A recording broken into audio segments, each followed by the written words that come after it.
কাল থেকে শুরু হচ্ছে সনাতন ধর্মাবলম্বীদের সবচেয়ে বড় ধর্মীয় উৎসব দুর্গাপূজা। ইতোমধ্যে সরকার একদিন বাড়িয়ে দুর্গাপূজার ছুটি 2 দিন করার ঘোষণা দিয়েছে। এদিকে দেশজুড়ে প্রতিমা ও মণ্ডপ নির্মাণে চলছে শেষ মুহূর্তের কাজ। মানিকগঞ্জে প্রতিমা তৈরি শিল্পীরা রাত ভর সাজিয়েছেন দুর্গার প্রতিমা সহ মন্দির।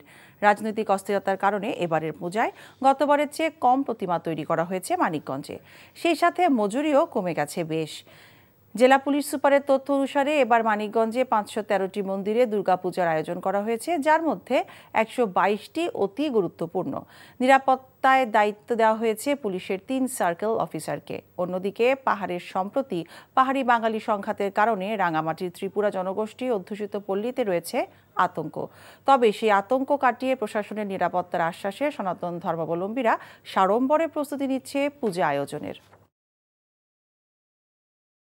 টাকা চুরির জন্য যদি আমার গলায় জুতার মালা পরাইতে হয়, তাহলে আমার শালীর সাথে প্রতারণা করার জন্য তোর ফাঁসি হবে।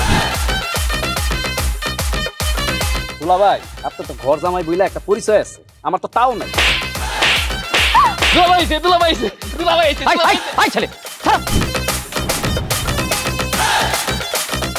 রাজনৈতিক ফ্যামিলির মেয়ে হয়ে ওই কাজ করবে।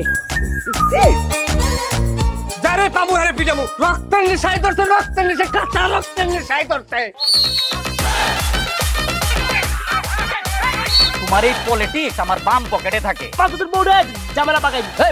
আমি তখন বিয়ে করিনি।